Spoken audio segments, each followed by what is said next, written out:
ঝাড়গ্রাম এই নামটি আপনাদের অনেকের কাছে হয়তো পরিচিত অথবা পরিচিত নয়। এই ঝাড়গ্রাম জেলাটি ভারতের পশ্চিমবঙ্গের রাজ্যের মেদিনীপুরের বিভাগের অন্তর্গত একটি জেলা। এটি বনপাহাড়ি বনভূমির সৌন্দর্য, বেলপাহাড়ি ও ঝাড়গ্রামের রাজবাড়ি, কনক দুর্গার মন্দির এবং ঘাগরা ওয়াটারফলসের জন্য বিখ্যাত। এবং এই ঝাড়গ্রামে আছে যা প্রাকৃতিক সৌন্দর্য, শাল মহুয়া বাগান, যা দেখলে আপনার মন মুগ্ধ হবেন। ঝাড়গ্রাম কথাটির অর্থ হলো ঘন অরণ্য পরিবৃত একটি গ্রাম। পাহাড়, নদী, জঙ্গল মিলে প্রাকৃতিক সৌন্দর্য। সেই সৌন্দর্যই আজকে আমি আপনাদের সাথে শেয়ার করব আমার এই ছোট্ট ব্লগে। Welcome Arundhati travel and food and Facebook থেকে তোমরা যারা দেখছো সোলো ট্রাভেলার অরুন্ধতী, সবাইকে ওয়েলকাম জানাচ্ছি আমার এই নতুন ছোট্ট একটি ঝাড়গ্রামের ব্লগে। ঝাড়গ্রামের জেলা থেকে মাত্র 38 কিলোমিটার দূরে অবস্থিত বেলপাহাড়ি ঝর্ণা। এখন আমি ঝাড়গ্রামে প্রবেশ করলাম। এখান থেকে এখন যাব হচ্ছে ওয়াটারফলসে। জানি না কতটা ওয়াটারফলস দেখতে পাবো, যেহেতু আমি গরমকালে এসেছি, এপ্রিল মাসের দিকে। প্রচণ্ড গরম এখানে, মানে গাড়ি থেকে বাইরে বেরোনো যাচ্ছে না, এসিটা অফ করে। প্রচণ্ড গরম ঝাড়গ্রামে। তাও এখানে এসেছি একটু ছোট্ট করে একটা জায়গা এখানে ঘুরবো বলে। জায়গাটা আগে দেখে নাও। রাস্তার দুধারে প্রাকৃতিক যা সৌন্দর্য, এটা বর্ষাকালে আসলে আরও ভালো লাগবে। তো বর্ষাকালে আমি আসতে পারিনি, আমি এসেছি গরমকালে। তো গরমকালে তো প্রচণ্ড গরম। ঝাড়গ্রামের যে রাজবাড়িটা আছে, সেই রাজবাড়িটার কিন্তু কোনো ভিডিও আমি করতে পারিনি, কারণ ওখানে ভেতরে ঢুকতে দিচ্ছিল না। তো ঝাড়গ্রামের রাজবাড়িটার ফটো আমি তোমাদের সাথে শেয়ার করে দেবো লাস্টে।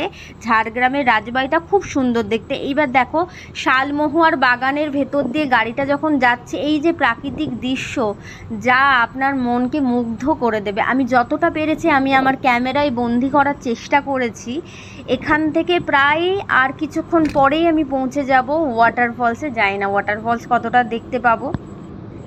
শিল্প সংস্কৃতির সম্ভার, ইতিহাসের নীরব সাক্ষী অরণ্য সুন্দরী ঝাড়গ্রাম। চোখের তৃপ্তি, মনের আরাম।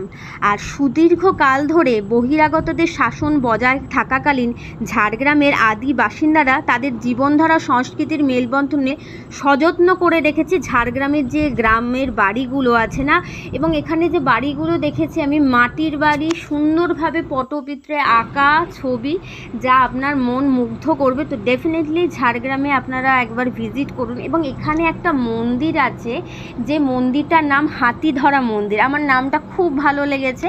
এখানে তো মানে এলিফ্যান্ট ক্রসিং একটা জোন আছে, এখন তো এলিফ্যান্ট দেখা যাবে না, বাট এখানে একটা হাতিধরা মন্দির আছে। গ্রামের বাসিন্দারা আগে শুনেছি নাকি সেখানে পুজো দিত, যাতে গ্রামের কোনো রকম হাতি এসে উৎপাত করতে পারতো না। এবং এখানে দোতলা মাটির বেলপাহাড়ি ঝর্ণায় আমি চলে এসেছি। এখানে গাড়ি পার্কিং এর জন্য চার্জ নিচ্ছে 50 টাকা করে, আর ছোট গাড়ি হলে হচ্ছে 30 টাকা, বড় গাড়ি 50 টাকা। তো গরমকালে এসেছি এখানে, জানি না কতটা ওয়াটারফলস দেখতে পাবো।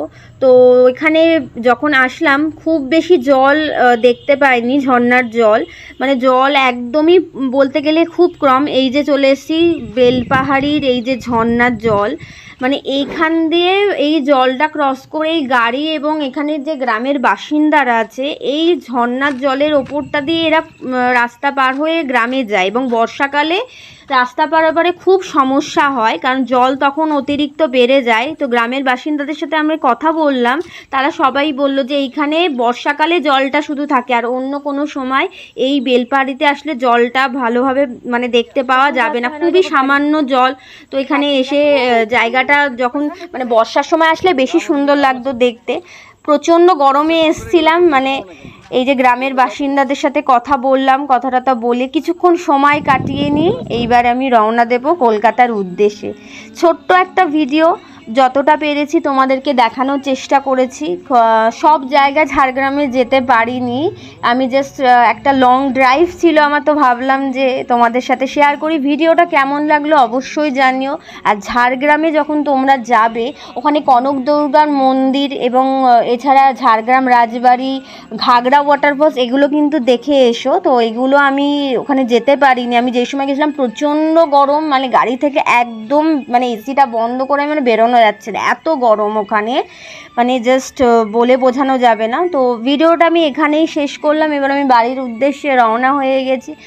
ভালো লাগলে লাইক কমেন্ট অ্যান্ড শেয়ার করতে কিন্তু ভুলো না। আর নেক্সট ব্লগটা খুব তাড়াতাড়ি আসছে, তো দেখা হবে খুব তাড়াতাড়ি।